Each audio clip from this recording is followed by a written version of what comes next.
फिर नीचे नमः, ओम नमः, ओम नमः, ओम नमः, ओम नमः, ओम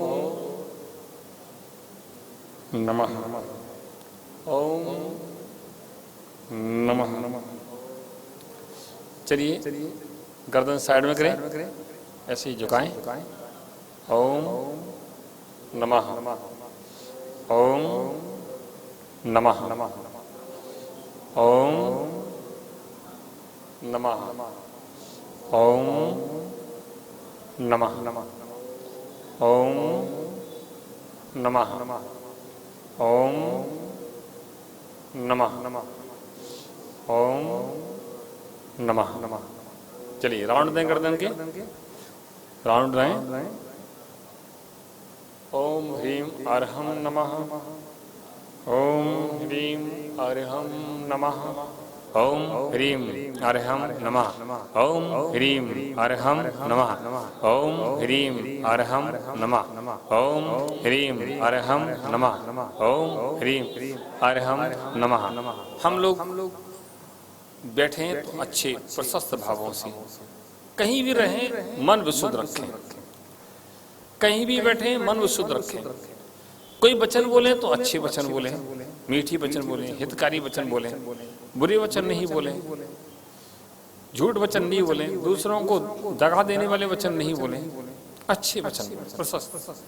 आपका आभा मंडल अच्छा हो जाएगा। लोग कहते हैं कि महाराज वर्तमान में लोग ऐसे धोखाधड़ी वाले लोग ज्यादा हैं तो उनके सामने कुछ करना पड़ता है, ऐसे रहना पड़ता है। अरे उनके प्रभाव से तुम क्यों प्रभावित हो रहे हो? उनके प्रभाव से तुम क्यों प्रभावित हो रहे हो? तुम अपना आभा मंडल इतना अच्छा कर लो कि तुम्हारे पास आकर के वह भी अच्छा हो जाए। भगवान के पास, भगवान के समूह में जो जीव जाते हैं जन्मजात बैर भी भूल जाते हैं, जन्मजात बैर भी भूल जाते हैं। कुत्ते और बिल्ली एक साथ बैठ जाते हैं, शेर और गाय और सारे जानवर एक साथ बैठ जाते हैं। क्यों? भगवान का आभा मंडल इतना विशुद्ध है, इतना विशुद्ध भावमंडल है, आभा मंडल है, वह ओरा इतना विशुद्ध है कि भगवान के सामने सब बैर भाव भूल जाते हैं, चारों तरफ सुभिक्ष हो जाता है। ये किसका प्रभाव है? बस वही ओरा, वही आभा मंडल, वही ओरा, वही आभा मंडल जिसको लोग ओरा कहते हैं, हमारे यहाँ आभा मंडल कहते हैं। बस हमारे यहाँ आभा मंडल कहते हैं, उन्होंने ओरा कहना चालू कर दिया, इतना समझो। तो ये हमारे शरीर में भी दो प्रकार के ओरे होते हैं, एक 4 इंची के आसपास रहता है और एक 1 मीटर 2 मीटर 5 मीटर फैलता जाता। जितना विशुद्ध हमारे प्रणाम होंगे उतने दूर तक वह फैलेगा और वह चारों तरफ अपना प्रभाव दिखाएगा। तो किसकी ऊर्जा कहाँ तक फैल रही है यह बात अलग है, लेकिन हमें मुख्य रूप से अभी ये समझना है कि हमें पास के आभा मंडल को ठीक करना है। जो हमारे 4 इंच के आसपास उसको ठीक करना है। जब उसको ठीक कर लेंगे तो वो आगे वाला तो अपने आप धीरे धीरे ठीक हो जाएगा, विशुद्ध परिणामों से आगे वह फैलता चला जाएगा। तो एक बार अनुभव करें, अपने हाथों में एक हाथ के सामने दूसरे हाथ को ले जाएं और देखें, आपको महसूस होगा जैसे आप कोई गेंद सी पकड़ रहे हो, सने सने, जैसे गेंद कोई आपके हाथ में घूम रही हो। बस ये अगर पकड़ने में आ गया थोड़ा सा समय लगेगा, अपने को सॉफ्ट होना पड़ेगा। दयाद परिणाम, सॉफ्टनेस जिनके अंदर होती है उनको ये ओरा पकड़ना जल्दी आ जाता है।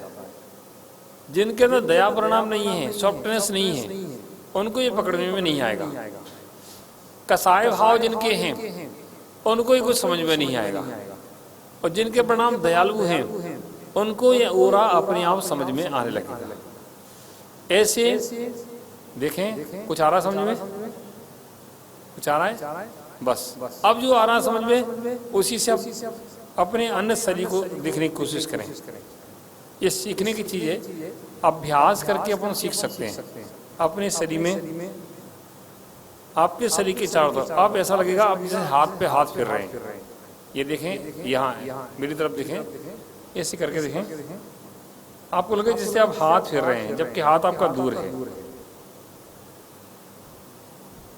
अगर आप महसूस कर पाएंगे तो थोड़ा समय लग सकता है, लेकिन आपको महसूस होने लगेगा इसमें से जो ऊर्जा निकल रही है, जो आभा मंडल निकल रहा है या जो पूरा निकल रहा है, वह हमें महसूस होगा 3 से 4 इंची दूर। किसी का 2 इंची पर भी हो सकता है, किसी का 3 इंची पे, किसी के 4, किसी का 5 भी हो जाता है। ऐसे कुछ समझ में आ रहा है किन्हीं को? हो सकता है कम समझ में आ रहा हो, आ जाएगा, लेकिन निरंतर अभ्यास करने से समझ में आएगा। और ये जिसको समझ में आ गया वह अपनी बीमारी को ठीक करना अपने आप सीख जाएगा। क्यों? जिसका ओरा जो निकल रहा है बैलेंस से निकल रहा है, इसका मतलब वह स्वस्थ है।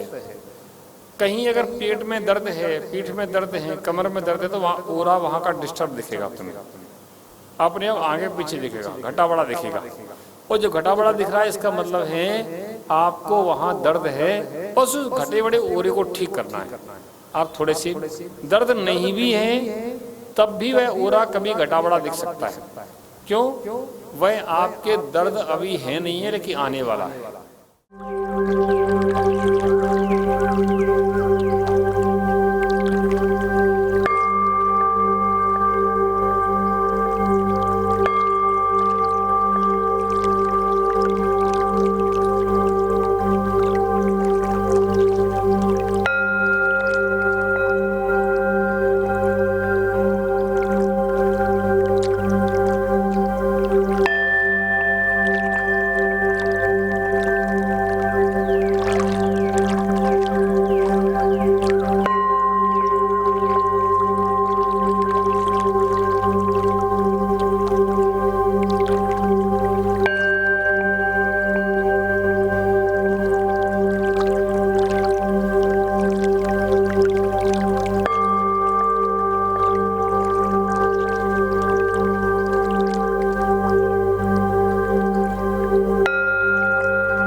आचार्य पूज्यपाद स्वामी बहुत महान आचार्य हुए, जिन्होंने भव्य जीवों के कल्याण के लिए ऐसे मार्ग बताए, ऐसे मार्ग बताए कि भव्य जीव उस मार्ग पर चले तो निश्चित रूप से परम सुख की प्राप्ति कर ले। मार्ग पर चलने वाला ही सुख प्राप्त कर सकता है, नहीं चलने वाला नहीं। कब कोई वस्तु प्राप्त होती है? जब हम उस मार्ग पर चलते हैं, जब उसका अनुभव करते हैं। जब हम चलेंगे नहीं तो कैसे मिलेगी? मार्ग पर चलना और प्राप्त करना, क्योंकि जीवन का ध्येय अगर हम इस प्रकार का मार्ग पर चलने का नहीं बनाते तो कभी हम कुछ भी नहीं कर पाते। हर व्यक्ति उपलब्धि प्राप्त करने के लिए अपने अपने मार्ग पर चलते हैं। जिसका जो क्षेत्र होता है वो अपने क्षेत्र में अपना कार्य करता है, और जो जैसा कार्य करता है वह वैसा फल को भी प्राप्त करता है। अब हमें सोचना है कि हमें कैसा फल प्राप्त करना है और किस मार्ग पर चलना है। आज तक जिन जिन मार्गों पर लोग चल रहे हैं उन मार्ग के लोग फल प्राप्त कर रहे हैं। जिन जिन मार्गों पर चले हैं उनके मार्ग के फल प्राप्त किए हैं। अब हमें कैसे फल प्राप्त हो और हम क्या फल प्राप्त करना चाहते हैं, इस बात की भी तो हमें जानकारी होना चाहिए, ज्ञान होना चाहिए। प्यारे बंधुओं,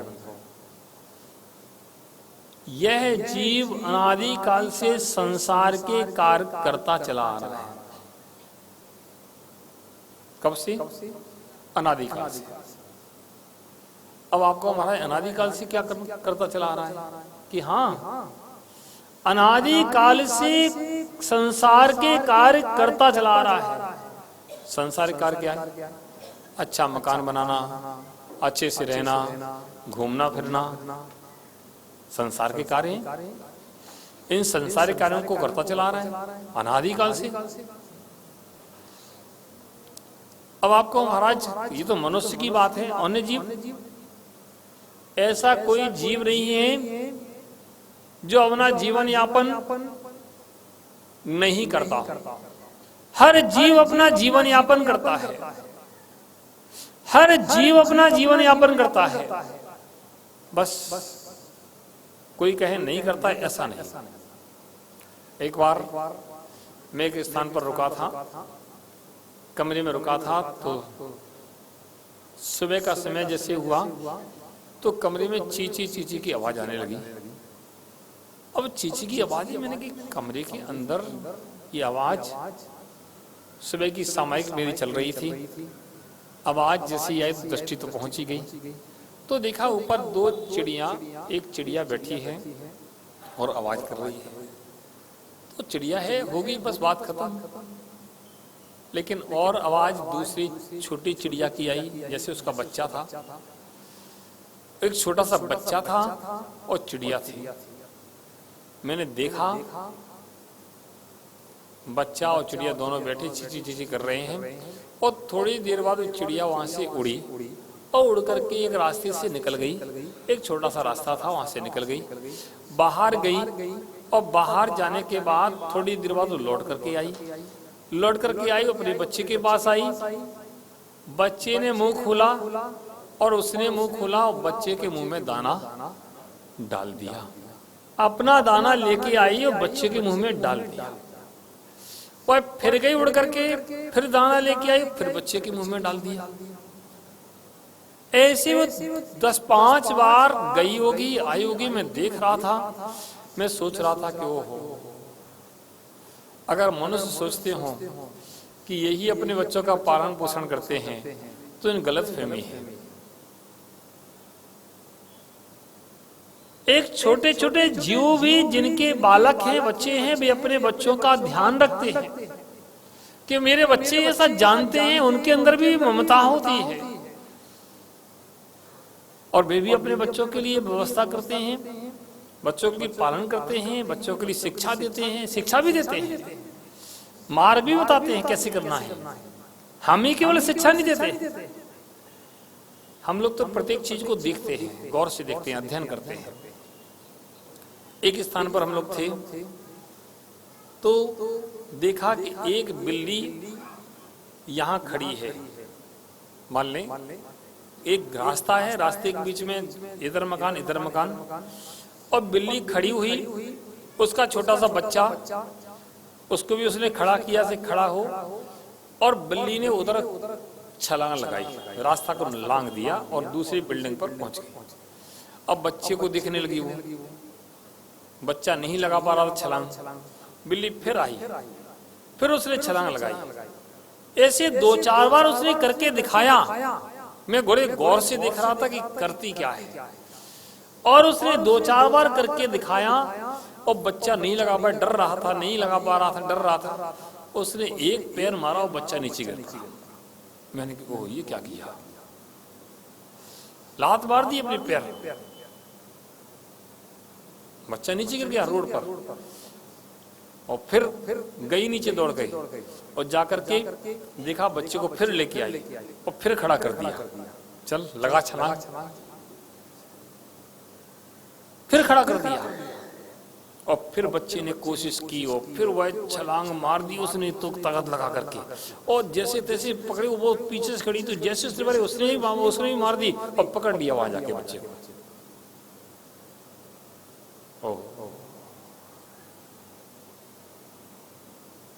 एक कुतिया थी, कुतिया, मैं श्रावस्ती में था तो देख रहा था, कुतिया जो थी अपने छोटे बच्चे को कैसे ट्रेनिंग दे रही थी, कैसे भोजन प्राप्त करें इसकी ट्रेनिंग दी जा रही थी।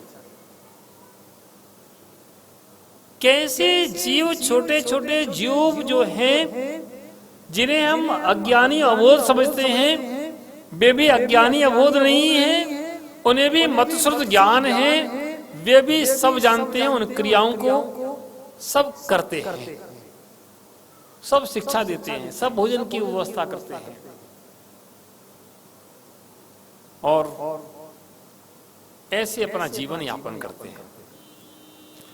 प्यारे बंधुओं, बस चिंतन ये करना है कि इन सबके बीच में अब हमारे करने योग्य क्या विषय ऐसा है कि जो मनुष्य बनने के बाद हमारे करने योग्य हो। मनुष्य बनने के बाद हम मनुष्य हैं, हमारे अंदर बुद्धि है, विवेक है, क्षमता है, सामर्थ्य है। अगर हम भी वही कमाने खाने और आदि व्यवस्था में लगे रहे और हमने भी वही किया तो हमने क्या किया, क्या प्राप्त किया? कमा लिया, भगत जी ने कमाया, श्रेयांश भाई को चुचू को दे दिया, पंकज भाई को दे दिया, है ना, कमाया। अब पंकज भाई और श्रेयांश भाई कमाएंगे तो अपने बच्चों को दे देंगे, इनके बच्चे कमाएंगे तो उनके बच्चों को दे देंगे, बस इतना ही सब जीवन है। कमाया और सौंप दिया, जो कमाया सौंप दिया, कमाया सौंप दिया तो परंपरा है। धीरूभाई अंबानी ने भी कमाया और कमा के अपने बच्चों को सौंप दिया।